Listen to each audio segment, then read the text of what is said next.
Trigger warning, spoiler alert, this is the podcast that gets you off the relationship escalator. You are experiencing a very sloppy, very sad Valentine's Day edition of the Tom Kelly Show.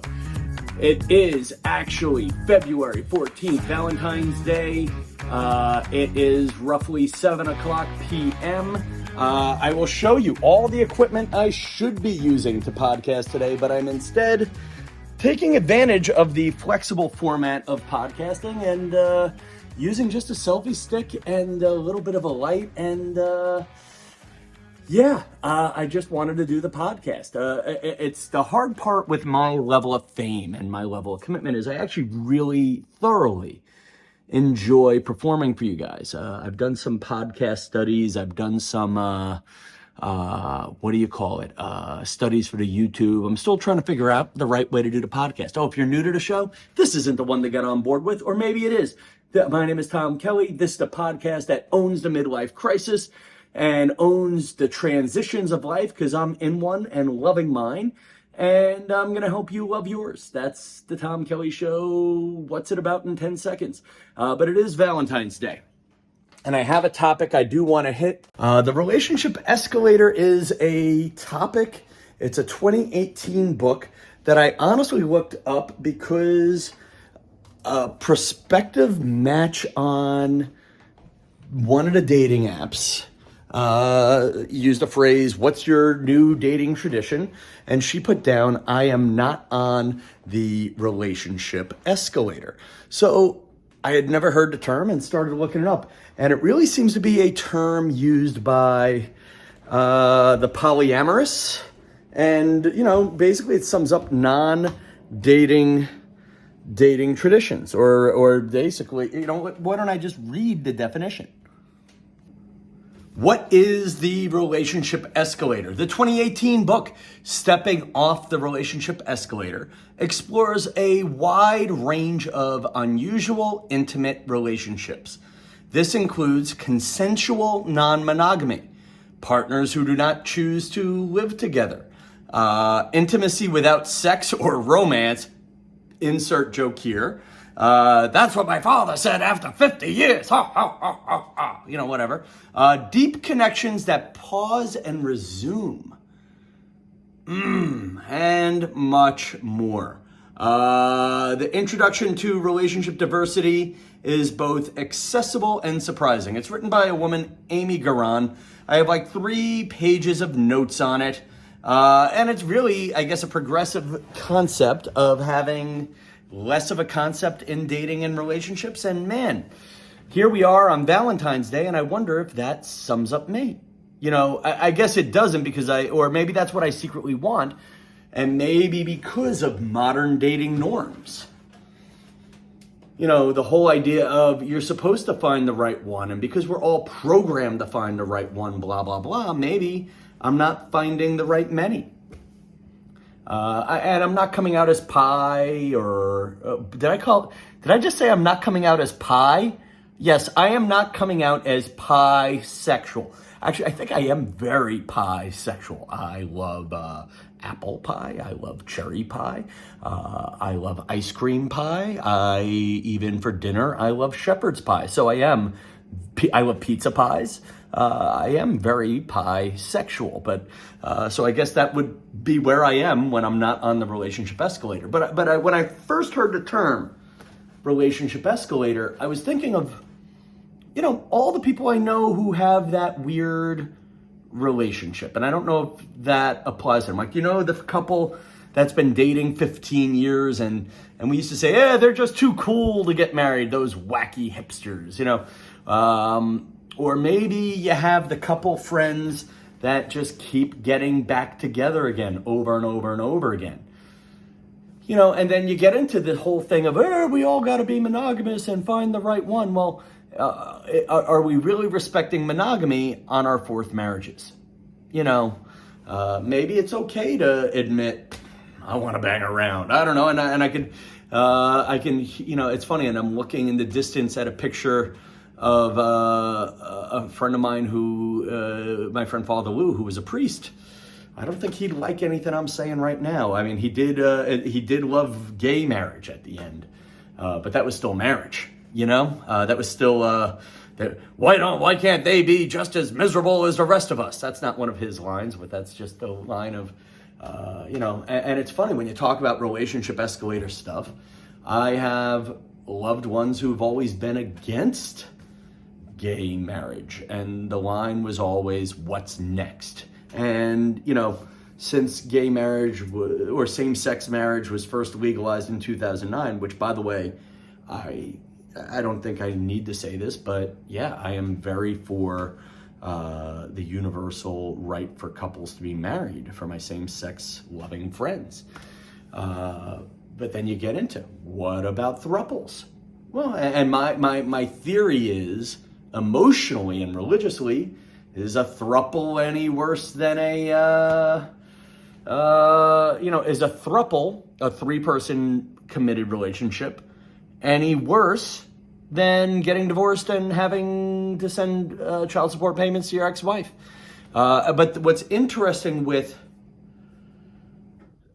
some of these things in this escalator argument are, what if I could pause a relationship? You know? What if what if relationships had contracts? You know, 1-year renewals. Like, you know, that's the old joke at the 5-year reunion. 5-year anniversaries. You know, you'll have couples say, I just signed up for another 5 years. She got me for a renewal. But what if it was that? You know, what if it was, okay, I've taken a ride with you and now I need a break, and I had the break and I'm ready to come back, and you know, anyway, that's one that might work for me. You know, what is the relationship escalator that we're getting off of? You know, sexual and romantic partners have exclusivity. There's a hierarchy, you know, the husband and the wife, and you're only allowed one romantic partner. The relationship escalator, the old-fashioned relationship escalator was you had to have a sexual connection with the person. Well, can you be in love and not want to bang? I guess the one note I got from my research on the relationship escalator, and I'll leave it on this because I'm by no means an expert on the topic, is, can a relationship be less than or different than death do us part and still be a success? I mean, how many divorced friends do I know who still have blank, blank, and blank, you know, ex-significant other as their best friend? Now, for me, those who have rejected me, unless they've made me money, I have no interest, you know. And even I get angry at those who have shown interest in me when they know I had no interest in them. You know, that kind of makes me cranky. So I don't know, but I guess I leave it to you guys. Comment. If you're on the YouTube, you can comment. Can a relationship be less than death do us part and still be a success? Comment however you can comment. Comment in the Tom Kelly Show Facebook secret group. Comment on my page. Tweet me. Send me an email. Whatever it is, I always love to know you guys are out there and listening. It does, that's our relationship escalator, the podcast escalator. So let's talk about me. Talking about the Tom Kelly Show Facebook group, there is a new member, our friend Catherine McGrath, who liked my TikTok and then started listening to the podcast when I was talking about facial blindness. And I don't think I've told the story on the podcast. So first I will show, and I guess I'll wear it for a second. This is Catherine's shirt. It's a sweatshirt about facial blindness, which I am sort of pretending I have. I don't know if I really have it. By the way, totally, for those of you on the audio version of this, I'm doing the Mr. Rogers and putting on a sweatshirt that says, pardon my prosopagnosia. Prosopagnosia. Prosopagnosia, that is the fancy word for facial blindness. And let me put the little stringies up so you can see it. Pardon my prognosia. Prognosia? Yeah. So, true funny story. Listen, I perform when I'm working a lot. I perform for 8,000 people a week. And I want to do a longer episode on facial blindness because just there are times where I will talk to someone and have no idea who the hell I'm talking to. Now, I don't want to really walk around with this sweatshirt too much because I don't want to pretend I have a disease for which I have not been diagnosed. I can't tell you how many people I've seen who walk around and say, "Yeah, I'm autistic, I'm on the spectrum." Well, have you had a doctor tell you that? And if you haven't, isn't that a little bit insulting to people who are actually autistic? You know, that's a just put that on a thing. But I had a story where, and it happens a lot. Actually, the woman who lives above me, I was working at the Tamron Hall show for a week, and I was in the ABC cafeteria and realized I'm now being bombarded. The Tamron Hall show is at ABC, where I worked for 15 years. And I'm just being bombarded one at a time by the ghosts of Christmas past. You know, people I've known, not necessarily from The View, not necessarily from Good Morning America, but the people you'd see in the hallways, the nice people who'd wave and say, "Hey, Tom, saw you at a show in 2008. And God bless, there was a woman who just started talking to me for like 4 minutes. And I just put a smile on my face. Yeah. You know, and I'm kind of listening for the one cue that's going to make it all click. And then I go, well, where are you living nowadays? And the woman goes, "Tom, I'm still in the apartment above you." It was one of the nice couple who lives upstairs, CJ and Gabriella. And I mean, and now granted, I've only met them and it's funny. I sleep literally, I mean, geez, I could actually show you guys the ceiling. I have very high ceilings here. I mean, my face when I'm sleeping is at about, you can see them, they're, literally they are like 13 to 14 feet away from me when they're sleeping and I'm sleeping, and we've met in person 5 times. I saw the old tenant who used to live in 3C. He goes to the same gym as me.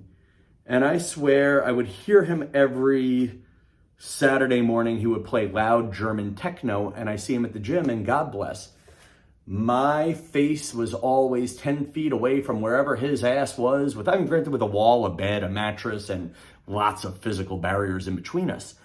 But God bless, the man and I slept literally 15 feet apart as the crow flies.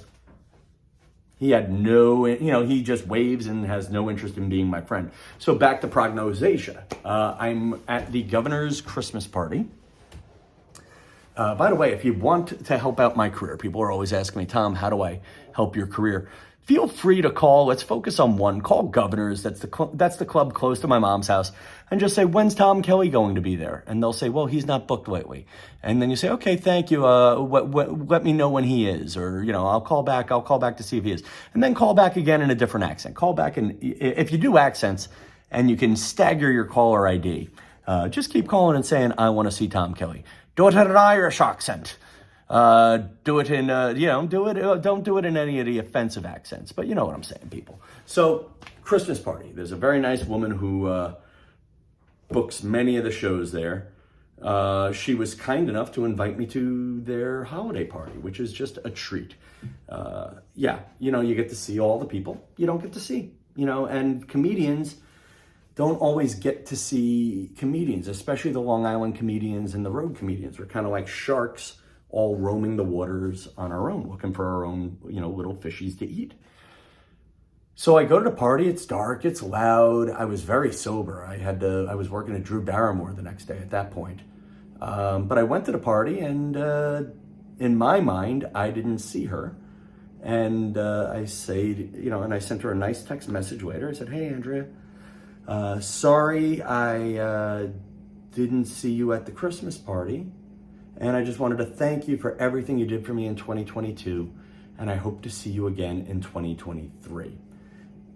And I get a text back about 30 seconds later that says, "I said hello to you." and she's really left me hanging since then. And she's a good person. Everybody loves her. I love her too. But man, joke's on me. And then I did a little TikTok about the topic that got some traffic, and that led to Kathleen McGrath finding me. And now I have this shirt. Pardon my prosopagnosia, because she wrote me this very nice long note that she really does have facial blindness. She's a teacher. It makes her job a little bit harder.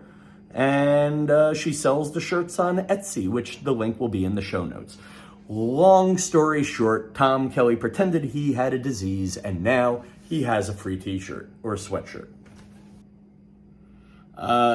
Doing lots of shorter episodes with specific topics sort of rate better than me just doing 30 minutes on me twice a week. So we'll figure out what I'm doing. I'm doing a lot with TikTok lately because I had one go viral. And I've had a couple of other ones do moderately well. So just keep an eye on them. Keep an eye on them, please. Keep an eye on my TikTok if you can. Comment and tag not just famous people, but somebody else. And if they happen to be really big and have a following, that helps, I think, with the algorithms. And you know what, man? Show love where love can be shown. And it's Valentine's Day, man. I'm going to magic mirror it a bit. Again, I see Kathleen McGrath, who gave me this sweatshirt. And I see my friend Jeff, who I can't believe you listened to all this one. If this is the first time you're listening to a Tom Kelly Show podcast, go back, start with the Barbara Walters one, and then work your way forward. We have a great 1 hour long podcast coming up on Sunday. Get your popcorn. It's with comedian Laura High, and we're discussing sperm donor babies. Boom. And then we'll see if we have big podcasts coming up after that. Honestly, I'm trying to plan ahead. I'm trying to schedule things out, and I have some big things coming, and I hope you guys stick around for the ride. Good night, New York.